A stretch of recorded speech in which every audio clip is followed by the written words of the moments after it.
নমস্কার, আমি সুস্মিতা। আপনাদের সবাইকে আমার চ্যানেলে স্বাগত জানাই। তো তার আগে আমি যে বিষয় নিয়ে কথা বলবো সেটা হচ্ছে মৃত্যুর পর আত্মা জানতে পারে যে আমি কোন মাতা-পিতার কাছে যাচ্ছি বা কোন মাতার গর্ভে অবশ্যই যাচ্ছি, সেটা অবশ্যই জানতে পারে। তো সেই জার্নি নিয়ে আমি পুরো জার্নিটা নিয়ে অবশ্যই কথা বলবো। তো তার আগে আমি আমার গুরু মহারাজজি শ্রী পরমহংস দয়ালজির চরণে কোটি, কোটি প্রণাম।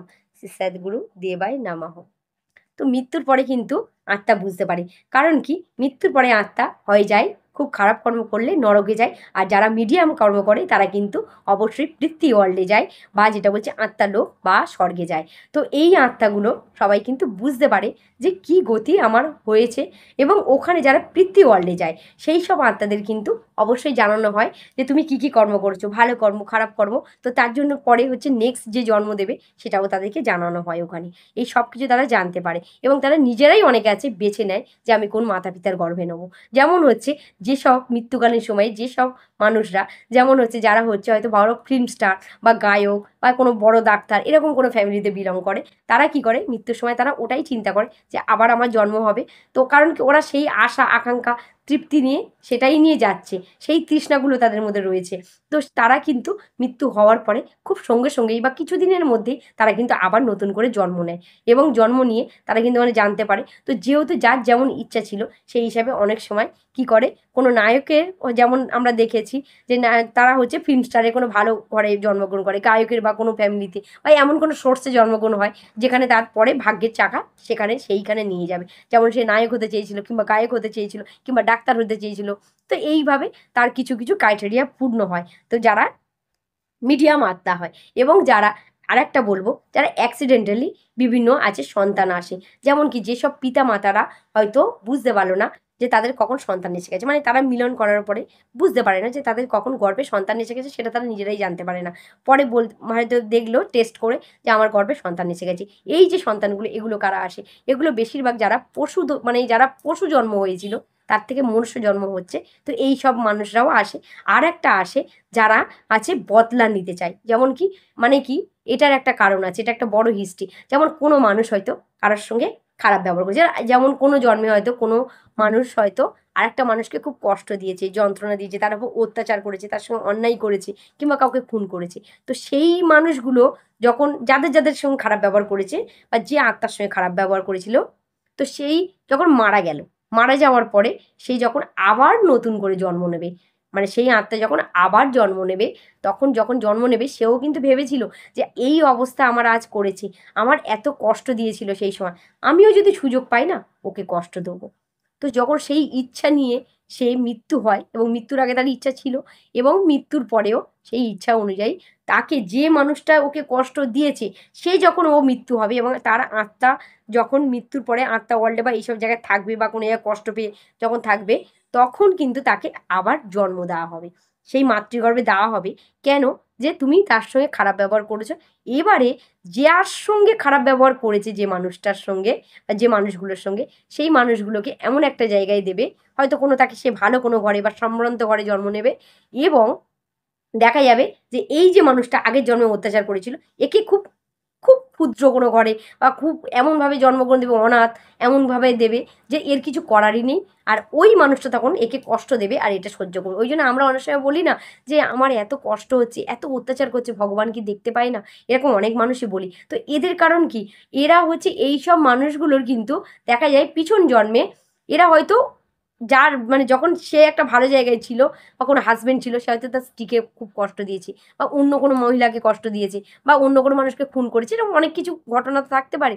তো সেইগুলো যখন করছে হয়তো সে কোনো কষ্ট সেইভাবে পায়নি, কিন্তু পরের জন্মে তাকে এমন একটা জায়গায় ফেলা হবে যে সে সেই যন্ত্রণাগুলো পাবে এবং তখন মনে করবে যে আমার পাশে কেউ নেই, ভগবানও নেই, কেউ নেই, কেউ আমাকে সাহায্য করছে না, আমার এমনই একটা অবস্থা যে কেউ সাহায্য করার মতো নেই। তো এই জিনিসগুলো কিন্তু অনেকের মধ্যেই থাকে।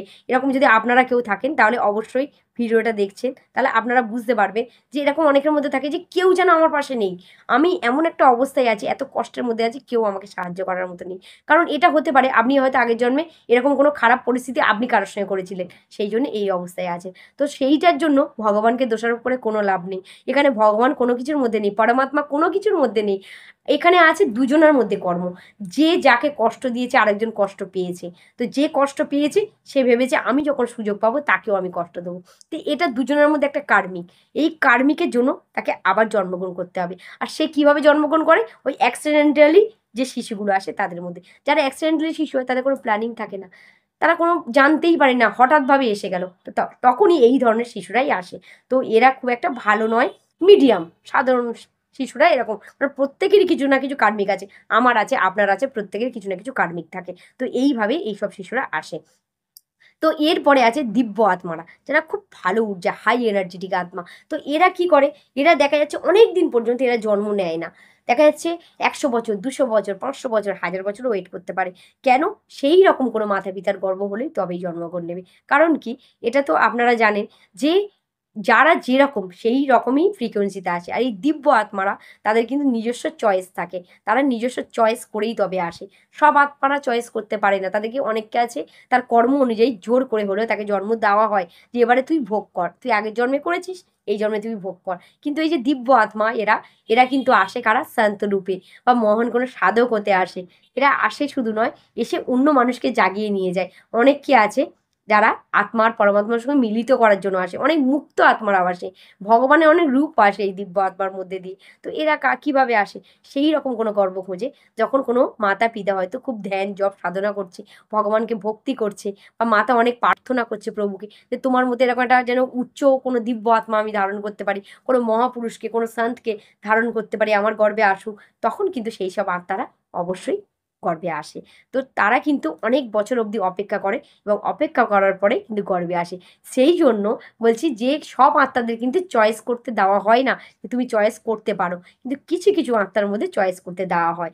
যেমন যারা হচ্ছে খুব খারাপ ধরনের আত্মা, কিন্তু খুব খারাপ কর্মও করেছে, সেই কর্মগুলো ভোগ করানোর জন্য মানুষ্য জন্ম দিয়ে হয়তো তাদেরকে কষ্ট দেওয়া হয়। অনেককেই দেখবো যে অনেকে আছে মানুষ তো হয়েছে জন্ম, কিন্তু বলে না, মানুষ জন্ম হলেও পশুর মতো, মানে পশুর মতো কষ্ট, মানে পশু জন্ম হলে যেমন কষ্ট পায় সেই রকম কষ্ট তাদের, মানে রোগ শরীর থেকে যায় না, এত কষ্ট পায়। সবসময় কেউ না কেউ কোনো কষ্ট দিচ্ছে, এ ওকে বদনাম দিচ্ছে, এ কেউ মানে সবসময় সে কষ্টে আছে, এরকম অনেক মানুষের সঙ্গে হতে থাকে। আমরা হয়তো জানি না, চারপাশে যদি দেখতে থাকি এরকম প্রচুর মানুষের সঙ্গে হয় যারা খুব কষ্টে আছে। তো এই সব কোন আত্মারা হয়, এই সব বেশিরভাগ আছে তারা কোনো খারাপ কর্ম করে অবশ্যই এসছে। কোনোদিন এটা হয় না ভগবান এমনি এমনি কারোর জীবনে কোনো কষ্টই দেয় না। এখানে ভগবানের তো কোনো লেনদেনই নেই। এখানে যে মানুষের সঙ্গে খারাপ ব্যবহার করেছো, আর একজন করেছে আর একজন সহ্য করেছে কোনো মানুষ, সেই দুজনের সঙ্গে লেনদেনগুলো চলতে থাকে। তো এখানে ভগবানের কোনো হাত নেই। কিন্তু ভগবান শুধু কি করে, কর্মের ফল দেওয়ার সময় যখন জন্ম দেওয়া হয়, তোমাকে এমন একটা অবস্থায় ফেলা হয় যে তোমার আর কিছু করার নেই। দেখা যাচ্ছে সে খুব অনাথ, তার পাশে কেউ নেই দাঁড়ানোর মতো, প্রতিবাদ করার মতো নেই। আর যাকে তুমি আগের জন্মে কষ্ট দিয়েছো, সে হয়তো বড় কোনো একটা এমএলএর ছেলে হয়েছে, বা বড় কোনো সম্ভ্রান্ত ফ্যামিলি, বা তার পাশে অনেকে লোকজন আছে পাশে দাঁড়ানোর মতো, এরকম ফ্যামিলিতে সে জন্মগ্রহণ করবে। কারণ কি, শুধু সুবিধা দেওয়া হয় যে তুমি আগের জন্মে অনেক খারাপ করেছো, এবারে তুমি ভোগ করো। ওই একই জিনিসটা তুমি যেটা আগের জন্মে করেছো একজনের সঙ্গে বা অনেকজনের সঙ্গে করেছো, তারা এবারে তোমাকে শাস্তি দেবে। তো এই বিভিন্ন হিসেব নিকাশগুলো কিন্তু ওখানে হতে থাকে, এবং তারা জানেও যে আমি যাচ্ছি এই কারণেই যাচ্ছি। এই যে অপরাধগুলো করেছি, তারা কিন্তু মৃত্যুর পরে না সবাই জানতে পারে, মৃত্যুর পরে জানতে পারে, তাকে জানানো হয়, বোঝানো হয় যে তুমি এইগুলো ভুল করেছো। সেখানে গিয়ে তারা কিন্তু প্রচণ্ড আফসোস করে, কেন আমি এরকম কর্ম করলাম, কেন আমি করলাম, এর জন্য আমার এই জন্ম ধারণ করতে হবে, এত কষ্ট পেতে হবে, এগুলো কিন্তু সবাই জানে। কিন্তু আমরা যখন জন্মানো হয়ে যাই বা গর্ভে চলে আসি, তারপরে আস্তে আস্তে আমরা সেগুলো ভুলে যেতে পারি।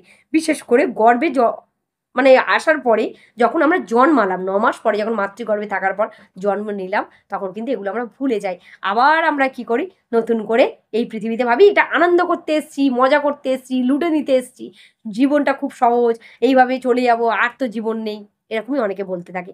কিন্তু না, সব কিছুর কোনো কারণের জন্য হচ্ছে, সব কিছুর কিছু পেছনে কিছু না কিছু কারণ আছে, সেই জন্য হচ্ছে। আর সব কিছুর আগে হচ্ছে আমাদের কর্ম, আমাদের কর্মই আমাদেরকে মানে মানে ডিসিশন নিতে দেয় যে কোন গর্ভে তুমি যাবে, কোন মাতা পিতা কোন ঘরে জন্মাবে।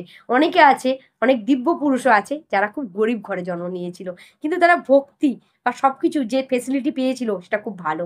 যেমন আমরা বলতে পারি কোনো কবির, এরকম মহান মহান সন্ত অনেকেই আছে যারা খুব নিম্ন ফ্যামিলিতে জন্মগ্রহণ করেছিল, কিন্তু সেখানে হাই এনার্জির ফ্যামিলি ছিল, মানে সেখানে হচ্ছে সে ভালোভাবে আধ্যাত্মিক লাইনে সাধন ভজন করেছিল।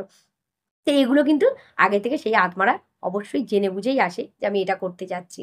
কিন্তু যারা খুব খারাপ মানে লো ফ্রিকোয়েন্সিতে হয়, মানে যার ঊর্জা অনেক কম থাকে, যেসব আত্মারা মানে যারা মানে মানুষের ক্ষতি করেছে বা অপরাধ করে আসছে কিন্তু মনুষ্যজন্ম পাচ্ছে কোনোভাবে ভোগ করার জন্য কিছু কর্ম, তাদের কিন্তু কোনো চয়েস দেওয়া হয় না। তাদেরকে জোর করে হলেও দেহের মধ্যে প্রবেশ করানো হয়। মানে অন্য কোনো মায়ের গর্ভে কিন্তু তাদেরকে প্রবেশ করানো হয়। তো ওই জন্যে আমাদের সবসময় কর্ম সম্বন্ধে খুব বেশি সচেতন হওয়া উচিত। কারণ কি আমরা কিন্তু সবটা জানতে পারি। আমরা ভাবছি হয়তো এই যে কথাগুলো বলছি আমি হয়তো ভুলভাল কথা বলছি। কিন্তু একদম ভুল নয়। আমরা সেই সময়টা ভুলে গেছি বলে এগুলো অনেক পাস্ট লাইফ রিগ্রেশন বা যারা পিএলআর করে তারা কিন্তু এগুলো জানতে পারে যে আমাদের পিছনের জন্মে কী হয়েছে, মৃত্যুর পর কী হয়েছে, মৃত্যুর পর থেকে জন্ম অবধি এই যে টাইম পিরিয়ডগুলো আমরা কোথায় ছিলাম, কী কী ঘটনা ঘটেছে, কারা কারা এসছে, কোন কোন দেবতারা ভগবানরা এসছে আমাদেরকে রিভিউ করেছে, মানে কি আমাদেরকে দেখিয়েছে এই ঘটনাগুলো হয়েছে ওখানে, এগুলো কিন্তু অনেকেই জানে। তো সেই জন্য এটা সবাই নয় কিন্তু মহাপুরুষের বিভিন্ন জীবনীতে বা বিভিন্ন বইতে এগুলো কিন্তু ক্লিয়ার মেলে যে এই ধরনের অনেক কিছুই ঘটতে থাকে।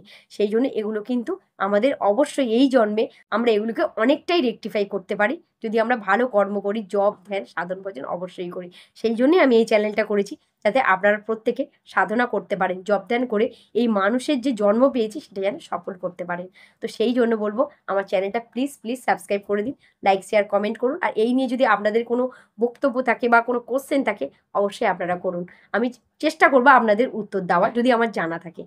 নমস্কার।